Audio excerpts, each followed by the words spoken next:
Bien, las actas de las sesiones 7 y 8 quedan reglamentariamente aprobadas. La señora secretaria dará lectura a la cuenta. Soledad. Presidente, no hay cuenta hoy día. Muchas gracias, Soledad. Se ofrece la palabra a colegas sobre temas varios. Bien, esta sesión especial ha sido citada con objeto de continuar con el trámite de audiencia respecto del proyecto de ley de origen en moción de los diputados y diputadas Daniela Chicardini, Pamela Giles, Erika Olivera, Camila Rojas, Juan Santana y Marisela Santibáñez, y de los exdiputados y exdiputadas Natalia Castillo, Maya Fernández, Gonzalo Fuenzalida y Camila Vallejo, que modifica la Ley General de Educación y la Ley sobre subvención del Estado a establecimientos educacionales para reforzar la normativa sobre convivencia escolar, considerando el respeto de la identidad sexual y de género y sancionar toda forma de discriminación basada en estas circunstancias, en primer trámite constitucional con urgencia calificada de suma. En razón de lo anterior, escucharemos a los siguientes invitados, a quienes le hemos otorgado un tiempo de exposición de 10 minutos. En primer lugar, la presidenta de la Agrupación de Liceos Emblemáticos Unidos, señora Sonja del Río Becker. La representante de la Fundación Cuide Chile, señora María Pía Adriasola. Representante de la Red Docente Feminista, señora María Francisca Sereno. Y al representante de la Fundación Todo Mejora, señor Matías Trujillo. Vamos a darle entonces, en primer lugar, ¿está conectada Soledad? Sonia del Río. Vamos a darle entonces la palabra en primer lugar a la presidenta de la Agrupación de Liceos Emblemáticos Unidos, la señora Sonia del Río Becker. Bienvenida, Sonia. Hola, muy buenos días, ¿se me escucha? Sí, se le escucha y tiene, le hemos otorgado como comisión 10 minutos para su exposición. Muchas gracias. En mi calidad de presidente de la agrupación Emblemáticos Unidos y apoderada hace más de 15 años de la educación pública, quiero agradecer a esta honorable Comisión de Educación por darme la oportunidad de exponer ante ustedes la realidad que vivimos cientos de familias en la educación pública y en particular en los liceos emblemáticos, y reflexionar acerca de lo que está sucediendo en las aulas de clases con respecto a la convivencia escolar. Analizando a conciencia si la modificación que se debate hoy a la Ley General de Educación será realmente un avance en materia de inclusión y respeto al interior de las comunidades educativas. Para esto, y muy corto, algo de contexto. En los últimos meses hemos sido testigos de actos de violencia protagonizados por nuestros propios estudiantes sin precedentes. En Valparaíso, un niño de 9 años fue amarrado y arrancaron sus pestañas. En nuestro liceo Las Tarrias, un grupo de niñas ingresó a la fuerza al establecimiento, rompiendo mobiliario y atacando a los estudiantes con objetos contundentes como botellas, las cuales volaban literalmente por la cabeza de los niños, siendo varios alumnos agredidos, 2 de los cuales eran de básica, y fueron alcanzados por dichas botellas golpeados en su cabeza. En el Liceo Arturo Alessandri Palma, un estudiante fue encerrado por más de 4 horas en una sala por una turba de jóvenes que literalmente lo querían linchar. Lo sé porque estuve ahí. Podría seguir durante horas dando testimonio de la compleja situación que vivimos a diario en las aulas de clases, si podemos hoy llamarlas así, porque más pareciera que preparamos a nuestros hijos para ir a la guerra que para aprender matemáticas. 2 de los hechos antes señalados se desencadenaron a raíz de un pésimo empoderamiento hacia los alumnos. Con consignas feministas se llevó a nuestras estudiantes a querer hacer justicia por sus propias manos ante situaciones que muchos niños no tenían ningún tipo de relación. Y un discurso similar fue lo que gatilló el intento de linchamiento. El exalumno, luego de esto, fue derivado a tratamiento psicológico por pensamientos suicidas. Hoy tenemos comunidades educativas fracturadas y confianzas rotas, lo que nada beneficia a la sana convivencia escolar. Los motivos de bullying y cyberbullying son tan diversos como diversas son las realidades de cada niño. En atención a esto es que la neurociencia ha estudiado en detalle este fenómeno y me parece importante analizarlo. Podríamos citar, por ejemplo, los últimos estudios de la Escuela de Medicina de Mount Sinai, New York, que fueron concluyentes en determinar que el niño agresor que ejerce bullying es víctima de su propio circuito primario de recompensa cerebral.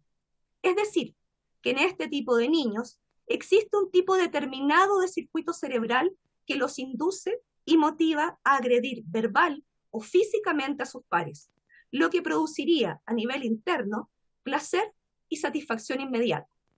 En la mayoría de los casos había además patologías psiquiátricas asociadas.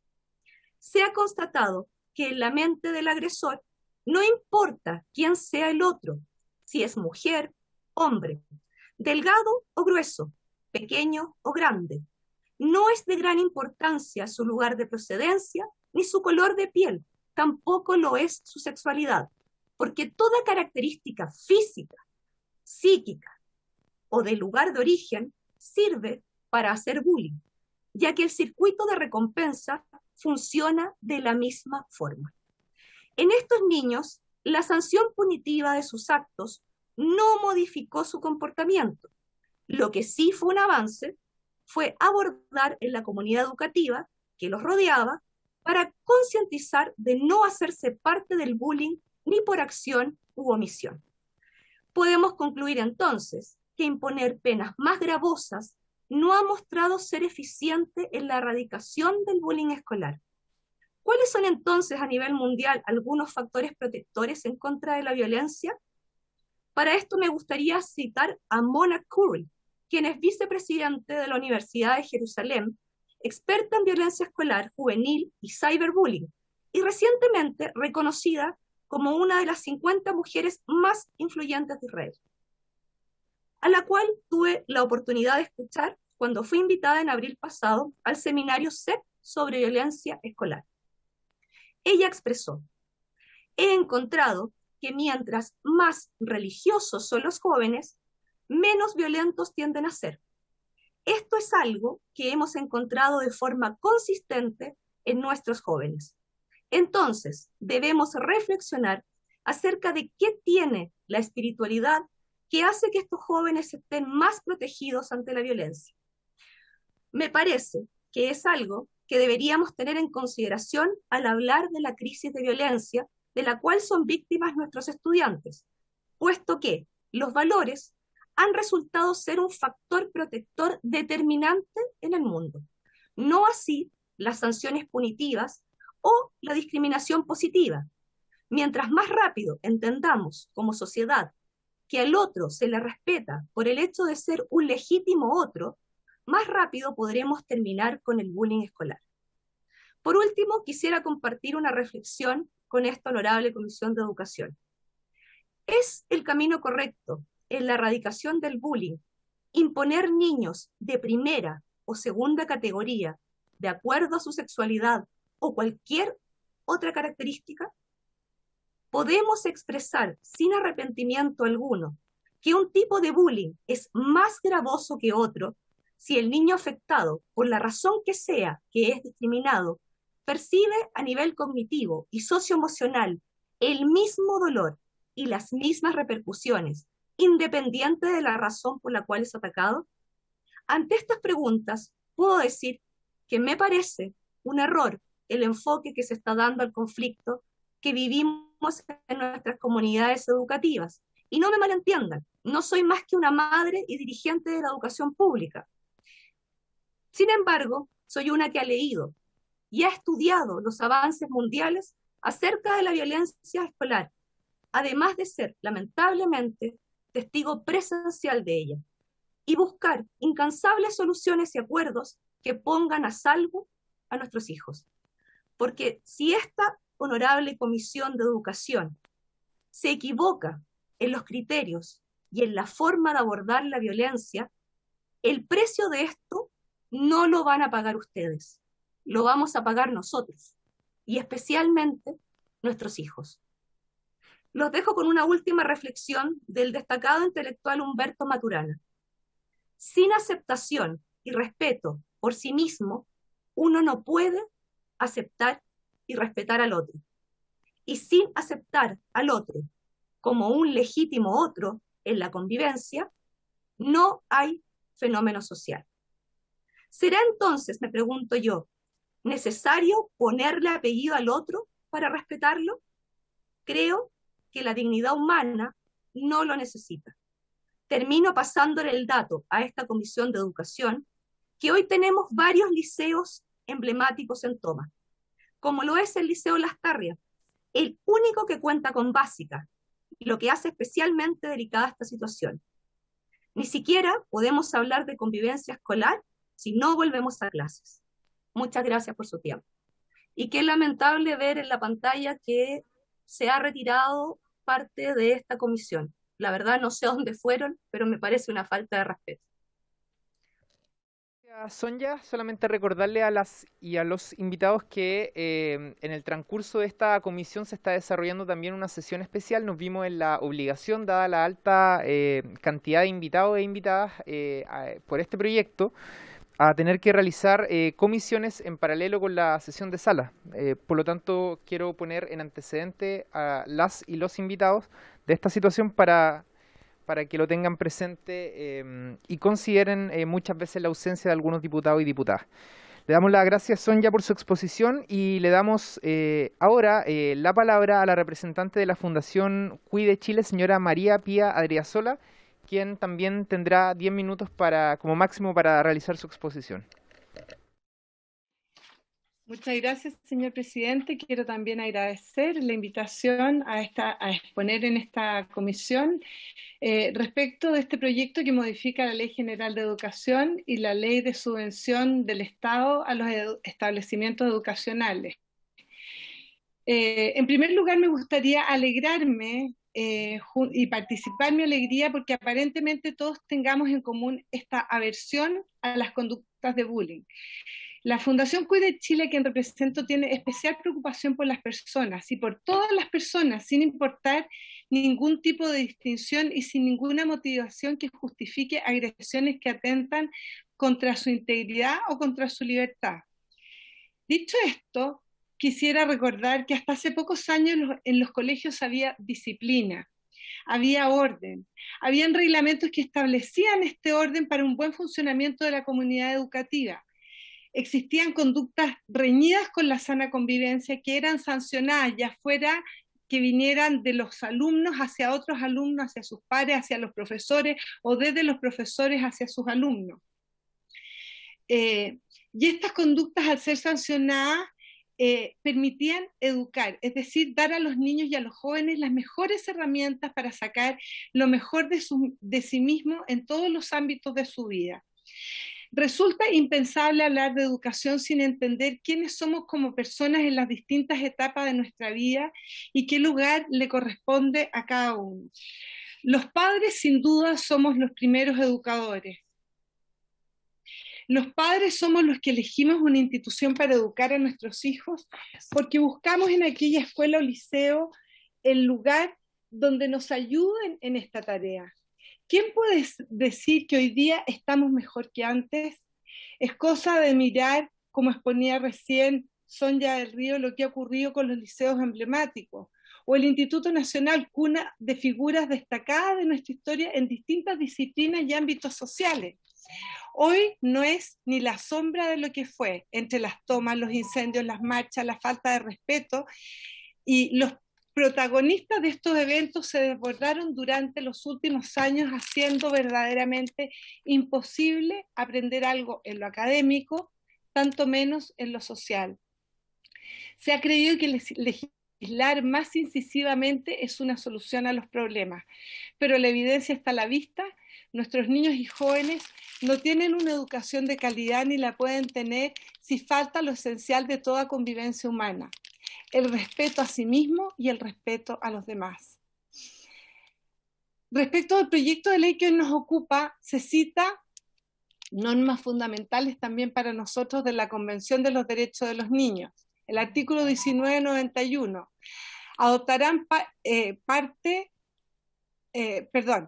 Los Estados parte adoptarán todas las medidas para proteger al niño contra toda forma de perjuicio o abuso físico, mental, descuido, trato negligente, etc. una sociedad sana hace que todos los adultos velemos por el bien de los niños y cuidemos de ellos.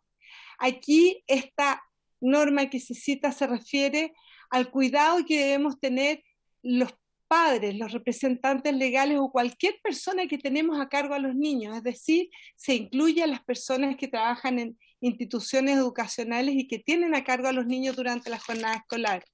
El artículo 37 que citan también habla de que ningún niño sea sometido a torturas o tratos degradantes o inhumanos. Y estando esto legislado, ya hemos escuchado a la expositora anterior referirse a los malos tratos que están sufriendo hoy día niños, siendo que esto no ocurría precedentemente. ¿Por qué? Porque los adultos se hacían cargo, tenían la autoridad porque eran los directamente relacionados con los niños y tenían el poder para poder restablecer el orden que debe ser inmediato. ¿Quién puede aceptar que un niño sea víctima de la violencia? ¿Qué educador que ama la disciplina y que conoce y que desea comunicar a sus alumnos la alegría del saber puede querer causar violencia? Para quien tiene un corazón humano y compasivo, la violencia y el maltrato resultan inaceptables. Pero paradójicamente, el presente proyecto de ley impone obligaciones y observaciones a las instituciones educacionales a través de resoluciones exentas, circulares y ordinarias. Es decir, normas que salen de una repartición pública administrativa como el Ministerio, la Superintendencia, la Agencia de Calidad o cualquier repartición pública que las puede emitir y que nadie puede conocer antes de que éstas sean emitidas. Normas que se imponen en los colegios y que luego se informan o se notifican a los padres al momento de la matrícula o al momento de la renovación de la matrícula si sufren modificaciones. Es decir, este proyecto faculta para que el gobierno de turno haga educación a su antojo a espaldas de los padres que serán simplemente notificados, les guste o les disguste. El Estado determina y manda, con normas demasiado livianas para la gravedad de imponer obligaciones. Bajo cuerdas, escondidas, nadie puede saber antes de que se promulgue estas circulares o estas resoluciones exentas que ni siquiera tienen que pasar por el control de Contraloría. Díganme, ¿dónde queda entonces el derecho preferente de los padres a educar a sus hijos? ¿Qué ocurre con la libertad de educación?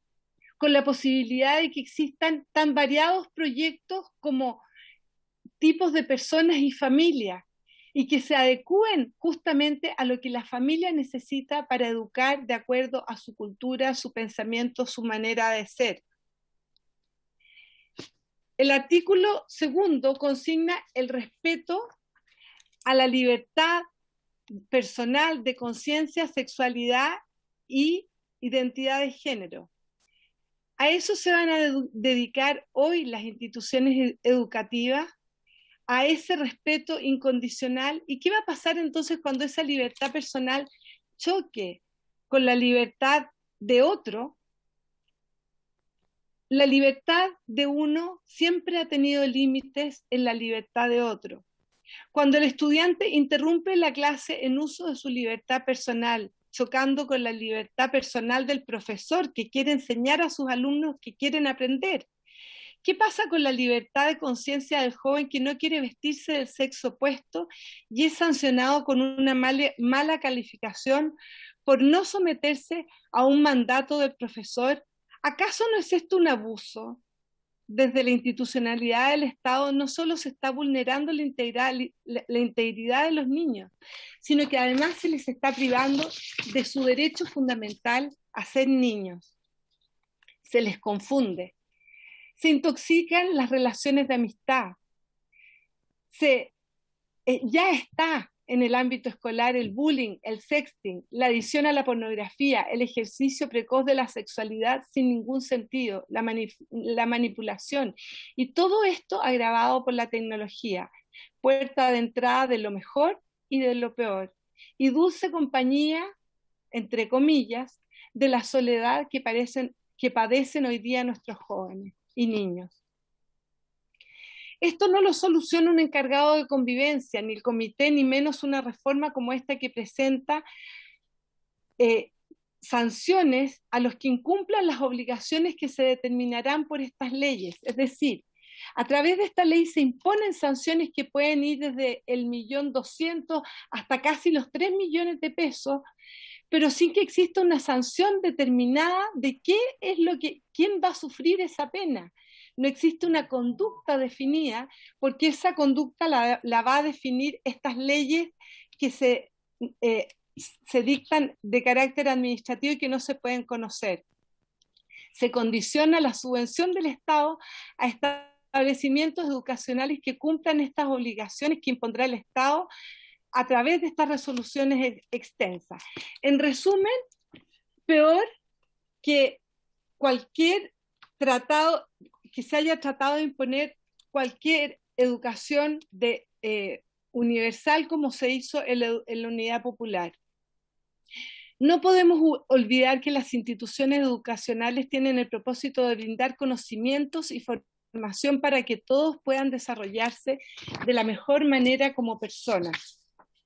Cuidar la integridad de los niños es una obligación de todos y el Estado tiene el deber de garantizar que ellos puedan gozar de su derecho a ser niños mientras así lo exige su etapa de desarrollo. El respeto corre en todos los sentidos, entre los alumnos, de los alumnos hacia los profesores, de los profesores a los alumnos, de los padres a los profesores y de estos a los padres. En el Estado,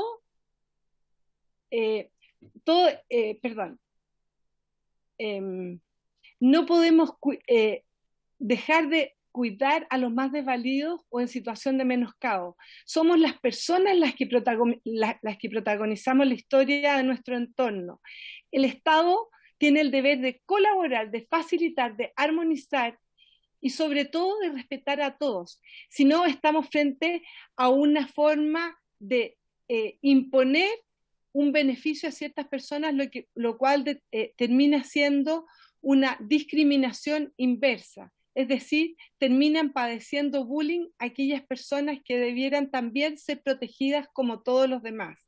Por lo tanto, yo invito a hacer esta reflexión para que esta norma sea rechazada, pues como bien dijo Sonia del Río, no responde a las necesidades humanas de nuestros niños y ellos serán los que van a padecer de manera más grave el abundamiento en esta situación de mala convivencia escolar. Muchas gracias, señor presidente. Muchas gracias, señora María Pía Adriasola, por su exposición. Vamos entonces a darle la palabra en este momento al representante de la Red Docente Feminista, la señora María Francisca Sereno. Hasta por 10 minutos. Sí, quisiera compartir una presentación. Autorizada para hacerlo. Perfecto.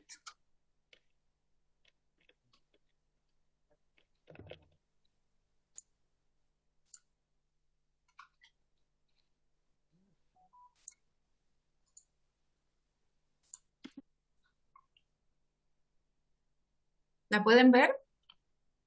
Sí, está a la vista de los diputados. Ok, muchas gracias. Buenos días a todas, todos y todes. Como Red Docente Feminista agradecemos esta instancia de poder colaborar en la construcción de un país más democrático, inclusivo y justo. Bueno, como organización nosotras fuimos invitadas a dar nuestras impresiones frente a este proyecto de ley que modifica la Ley General de Educación para reforzar la normativa sobre convivencia escolar, considerando el respeto de identidad sexual, de género y sancionar toda forma de discriminación. Para comenzar, quisiéramos decir algo en torno a los fundamentos que dieron lugar al proyecto de ley, puesto que son temas de fondo, luego nos vamos a referir al proyecto mismo. Creemos que este proyecto, si bien es un gran avance en materia de género, creemos que, observamos que se pone solo énfasis en 2 de las esferas de las 4 que se quieren mencionar, como las legislativas, administrativas, sociales y educativas. Creemos que tiene más énfasis en la esfera legislativa y administrativa, faltando sí profundizar en lo social y lo educativo, que creemos que es trascendental para resguardar a nuestras y nuestros estudiantes.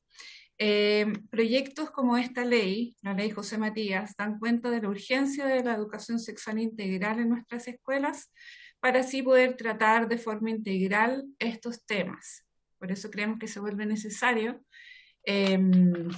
el refuerzo y un proyecto de ley de educación sexual integral. Ahora, en cuanto a los artículos que se nombran, en cuanto a este proyecto mismo, en el artículo 9, inciso primero, que es este que está acá, a la izquierda, consideramos necesaria la difusión efectiva de esta normativa a toda la comunidad educativa de manera clara y oportuna. Por ejemplo, incluyendo jornadas de capacitación, jornadas de problematización y socialización de esta normativa, integrando a toda la comunidad, a todos los miembros de la comunidad educativa, no solamente a profesores, profesoras, apoderados, apoderadas.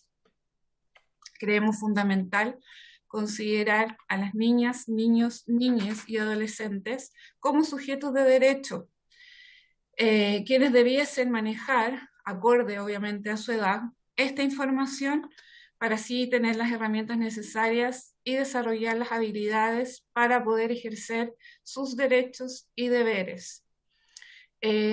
Considerar a estos niños, niñas, niñas y adolescentes como protagonistas y no solo como destinatarios de estas normas. En el siguiente artículo, que está mencionado, el 16, letra B, al proponer esto, se debe resguardar que no ocurra una doble vulneración o revictimización, en este caso por parte de los tribunales de familia, por lo que se debiese considerar una intervención en coordinación con la institución educativa en la que está el problema de discriminación. Además de tomar las medidas pertinentes para evitar un colapso burocrático, que nos preocupa mucho en la implementación de este proceso en los tribunales de familia, tomando en cuenta la situación actual de estos y el número de denuncias que podrían surgir a raíz de este proyecto, de esta normativa. En el artículo segundo, artículo 6, letra D, en este punto creemos fundamental que la construcción, la revisión y la actualización de reglamentos internos se realice de manera democrática, involucrando a toda la comunidad educativa y que garantice principalmente la incidencia de niños, niñas, niñas y adolescentes, porque en definitiva esto es para ellos y les involucra de manera directa. Para nosotras es importante recalcar que es importante reivindicar a la educación como un trabajo colectivo, no solamente centrado en las y los adultos, sino que en toda la comunidad. A manera de cierre, nosotras como Red Docente Feminista nos alegramos de este avance, de este proyecto de ley, de este cambio que se quiere hacer, de esta modificación, pero sí consideramos urgente enfatizar en esta educación sexual integral, en un proyecto real de educación sexual integral en las escuelas, ya que hoy en día los protocolos de acoso y abuso en escuelas y liceos, o las acciones respecto a la violencia por redes sociales o prevención del suicidio por bullying son casi nulas y poco efectivas. También creemos importante actualizar estas normativas de forma general con perspectiva de género y con inclusión de las diversidades sexogenéricas. Es importante también la formación inicial docente en estos aspectos, considerar capacitaciones en la temática, siempre también con perspectiva de género. Muy importante, como lo habíamos mencionado antes, la consideración de niños y niñas niñas y adolescentes como sujetos de derecho. No son simples destinatarios, no son simples espectadores, sino que protagonistas de todo este proceso. Y ver la educación como un proceso colectivo. Es tarea de todas y todos y todes crear un país más justo, ir hacia un país más democrático y con proyectos como este creemos que vamos en buen camino. Muchas gracias. Muchas gracias, María Francisca, por tu exposición. Vamos a darle entonces finalmente el espacio para que pueda también hacer sus planteamientos al representante de la Fundación Todo Mejora, don Matías Trujillo, hasta por 10 minutos. Muy buenos días a todos, todas y todas las personas que participan en esta comisión, en particular nuestros honorables diputados. Desde la Fundación Todo Mejora trabajamos por el bienestar de niños, niñas, adolescentes y jóvenes que sufren de violencia y discriminación basada en su orientación sexoafectiva, identidad y expresión de género, también en sus características sexuales. Este proyecto toca una fibra muy sensible para la Fundación. Si bien es un proyecto que se encuentra recién en un primer trámite constitucional, como Fundación buscamos aportar a la reforma de la ley propuesta justamente para proporcionar una perspectiva técnica sobre este proyecto.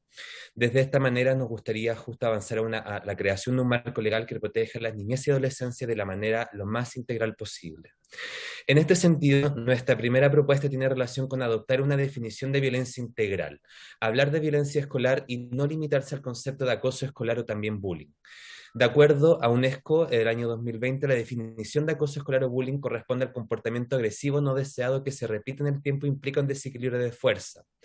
Sin embargo, este fenómeno es bastante estricto, es bastante acotado respecto a lo que habla de violencia escolar. Y en este sentido, UNESCO menciona que la violencia escolar es justamente aquellos castigos corporales, la violencia psicológica, el abuso verbal, la violencia sexual, incluyendo violación y el acoso, incluido el ciberacoso.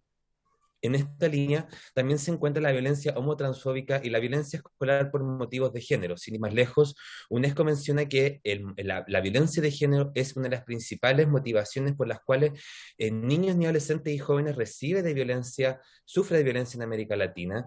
Por lo tanto, uno puede asumir que la violencia escolar no opera de igual forma para todas las personas y muchas veces depende de las características personales de los estudiantes. Al mismo tiempo, desde la Fundación Todo Mejora Chile, sabemos que el 70% de los estudiantes que se identifican como lesbianas, gays o bisexuales sentían inseguridad en sus salas de clase debido a su orientación sexual en aquellas instituciones educativas. Al menos el 94.8% de los estudiantes han escuchado comentarios LGBT-fóbicos en su propio colegio. En este sentido, nos parece que el definir este proyecto de ley se busca adoptar una definición de violencia escolar integral para que se refleje una comprensión sobre su prevención y también su intervención. Hay que entender que la violencia es en un contexto de restablecida de relaciones comunitarias, escolares y de personas donde el contexto social también es un factor influyente. El daño puede ser de índole emocional, física y social y el proyecto de ley tiene que cuidar estos tres aspectos y al mismo tiempo el ciberacoso, la violencia docente-estudiante y el abuso sexual también entra dentro de este contexto. Sin ir más lejos, a propósito de la pandemia reciente, el bullying escolar no es que se suspenda, sino que migra justamente al ciberacoso y desde ahí que los marcos normativos tienen que tener la suficiente flexibilidad para proteger a todas y todos los estudiantes. En esta idea nos gustaría reemplazar el concepto de acoso escolar por violencia escolar, dejando así, por ejemplo, el artículo 1.4 de la siguiente forma. Teniendo de conocimiento de esta violencia escolar, el establecimiento educacional deberá denunciar a los tribunales de familia en el plazo de 3 días hábiles y adoptar todas las medidas conformes, etc. En segundo lugar, se ha vuelto necesario poner un importante foco en la atención en el trabajo por la prevención. Si bien la respuesta a la contención y reparación frente a acciones violentas en el entorno educativo es sustancial en el acompañamiento de niños y adolescentes y jóvenes, también es necesario que la prevención ocurra de manera paralela. En este sentido, un grupo social en cuestión, en este caso estudiantes, docentes y otras personas que también pertenecen a la comunidad escolar, debe ser acordado en torno a la prevención de tal manera de generar estrategias que permitan anticipar y responder a los hechos de violencia, reduciendo las determinantes estructurales de esta misma. Prevenir la violencia depende de la comunidad escolar en su totalidad, lo que acarrea lo que acarrea formar necesariamente a equipos de trabajo, y a esta tarea debe ser apoyada desde el nivel central con programas de prevención y lineamientos claros. Casi el 60% de los estudiantes que participó en un estudio reciente Todo Mejora reportó que no tienen o no conocen una política contra el acoso escolar en sus escuelas. Esto demuestra que aún no se ha profundizado lo suficiente en términos de sensibilización y prevención de la violencia. En consiguiente, nos gustaría realizar la siguiente modificación en relación al artículo 15, inciso tercero, de la siguiente frase posterior al párrafo propuesto. A su vez, este encargado deberá velar por el trabajo institucional en términos de prevención de violencia escolar, promoción de una buena convivencia escolar y reparación posterior a situaciones de violencia escolar. En tercer lugar, creo que es importante formar e institucionalizar la recopilación y análisis de datos sobre violencia escolar. Si bien la Superintendencia de Educación transparenta las estadísticas respecto a la denuncias resueltas y solicitudes de mediación por esta materia, falta que proporcione evidencia que permita dimensionar las múltiples y complejas situaciones de violencia que ocurren hoy en las escuelas chilenas. A su vez, en nuestro país no tenemos datos que permitan construir una política integral que trate de manera eficiente y efectiva la violencia que viven niños, niñas, adolescentes y jóvenes, principalmente provenientes de la comunidad LGBTIQA+, identificadas asimismo como lesbianas, gay, bisexuales, trans, intersex, queer, questioning, asexuales y otras identidades. Sin ir más lejos, desde el año 2018 que no sabemos qué pasa respecto a la polivictimización en personas más jóvenes. En este sentido, desde la Fundación sabemos que la falta de información y conocimiento sobre el tema es un obstáculo para las escuelas al momento de visualizar el problema y fortalecer la comunidad y velar por los derechos de la infancia. En este sentido, un estudio que desarrolla Todo Mejora junto a UNESCO, en donde se exploran las percepciones de docentes respecto a las temáticas de género en las salas de clase, se dan cuenta que una de las principales conclusiones es que los docentes tienden a pensar que estos hechos son conflictos aislados y que la violencia de género no visualicen que la violencia de género se reproduce también a través de las políticas y programas que se establecen dentro de la comunidad educativa. En este sentido, nos gustaría establecer la siguiente modificación en el artículo 4, inciso 10, donde dice, es deber del Estado mantener y proveer información desagregada sobre la calidad de cobertura y equidad del sistema de las instituciones educativas, agregar, relevando información relativa a la calidad del clima escolar en instituciones educativas, evaluando constantemente sus niveles de violencia escolar y los impactos de esta en la salud mental de los estudiantes. Por último, creemos que es importante avanzar hacia un Estado que se encargue de la violencia y previene y sanciona. Para ello es necesario profundizar la preparación de los equipos que rodean a niños, ni adolescentes y jóvenes. En este sentido, una encuesta de percepciones de docentes realizada por Todo Mejora junto a UNESCO releva que menos del 1% de las mallas curriculares de las carreras de pedagogía tienen algún curso dirigido en términos de género y sexualidad para preparar a docentes y equipos educativos en el quehacer cotidiano de sus materias. Lo anterior demuestra que los equipos educativos no están preparados para hacerse cargo de las situaciones de violencia por orientación sexual, identidad, expresión de género, y al mismo tiempo no hemos generado las herramientas suficientes para que estos equipos escolares puedan hacer frente a esta problemática y entregar una solución integral a aquellos estudiantes que viven esta situación. Por lo tanto, es necesario promover espacio de formación adecuada por parte de la institución educativa. Es necesario tener un enfoque de respuesta integral a situaciones de violencia, y para ello es necesario que el apoyo de otros funcionarios administrativos de los establecimientos educacionales para que todo el mundo adulto sepa cómo responder a estas necesidades. Del grupo de estudiantes que ha reportado incidentes de abuso o ataque físico al personal, un 59.6%, solo el 27.3% declaró que la intervención del personal fue efectiva. Esto lo sabemos de la Encuesta Nacional de Clima Escolar de la Fundación Todo Mejora. De la misma fuente sabemos que casi el 60% de los estudiantes ha escuchado comentarios LGBT-fóbicos por parte del personal de la escuela, demostrando que la falta de capacitación por parte de la comunidad escolar no involucra solamente a niñas en esta materia. Por lo tanto, creemos que hay que modificar el artículo 16, letra E, de la siguiente manera. El personal directivo, docentes, asistentes de la educación y las personas que cumplan funciones administrativas y auxiliar al interior de todos los establecimientos educacionales recibirán capacitación sobre promoción de la buena convivencia escolar, manejo de situaciones de conflicto. Acá agregar, abordar y el abordaje de situaciones de violencia escolar fundada en los motivos descritos en el artículo 16 de inciso primero. En conclusión, es necesario replantearse de qué forma se ha trabajado la prevención de la violencia escolar, pero también cómo se actúa frente a ella. Si se quiere trabajar en torno a mejorar el contexto hostil en la institución educativa, el cual se ha visto agudizado por la pandemia, debe haber una evaluación de los recursos disponibles accesibles para las víctimas y trabajar en torno a educar e informar sobre los mecanismos que tiene la denuncia, sobre todo también cuáles son los derechos que tienen los estudiantes para poder acceder a ellos. Desde la Fundación Todo Mejora creemos que es fundamental integrar la reforma de la Ley General de Educación y una medida necesaria para seguir incidiendo en el respeto y la promoción de niños, niñas y adolescentes y jóvenes, sobre todo para aquellas que son parte de la comunidad LGBTIQ+. Si bien la reforma no es exclusiva a sancionar por discriminación por sexo, orientación e identidad de género, este es el tipo de propuesta que promueve la construcción de instituciones seguras, afirmativas e inclusivas para todos los estudiantes. Muchas gracias. Muchas gracias, Matías, por tu exposición. Y bueno, con ella terminamos las 4 audiencias que teníamos para esta comisión. Voy a darle la palabra a los diputados y diputadas si es que quieren hacer alguna consulta. De lo contrario, daríamos término a esta comisión. Diputados, diputadas. Bien, recordarles que el día... Sí, diputada Molina. No tiene que ver con el motivo de la sesión. Entonces déjeme terminar Es y un le válido, doy la bien. palabra, diputada. Por- Recordarles que para el día lunes tenemos las últimas audiencias, tenemos sesión en la tarde previo a la sesión de la sala. Y el día martes, tal como estaba previsto en nuestro cronograma de la tramitación de este proyecto, debiésemos votar en general el proyecto con la última exposición, que es la del Ministerio de Educación. Dicho eso, le doy la palabra a la diputada Molina. Allá. Muchas gracias, señor presidente.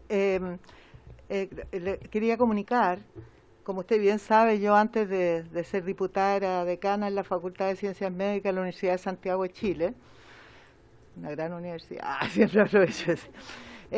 Y en ese contexto, hace 2 años organicé un evento mundial de educación superior en términos de la inclusión en educación superior, que ha sido un tema que a mí me ha convocado hace muchos años. Y les quería comunicar a la comisión que la próxima semana no voy a estar, porque voy a estar allá, es en Barcelona el Congreso, y quería contarles que está muy contento en el Congreso que un parlamentario chileno esté presente en un evento que organiza la UNESCO. Quería preguntarle, señor presidente, si tengo que pedirle a alguien que me reemplace en la comisión. Porque como soy nueva hay cosas que Claro, no sobre todo, diputada, considerando que hay votación de un proyecto que es bien importante, Ya. Lo ideal es que usted solicite, que su comité solicite un sí. reemplazo y me van a eso, reemplazar. Ya. con todas las formalidades que corresponde, y aprovechamos... Pero quería informarle personalmente, presidente, porque en realidad había pensado no asistir por razones obvias, pero es complejo cuando uno ha organizado con una red internacional y después uno no va, pues es súper raro. Así que... No se preocupe, muchas diputada, le gracias. agradecemos la deferencia y le aprovechamos de desear éxito en Muchas este gracias, viaje. señor presidente. Y bueno, agradecerle a las y los invitados por habernos acompañado en esta comisión y por haberse cumplido el objeto de esta misma se levanta.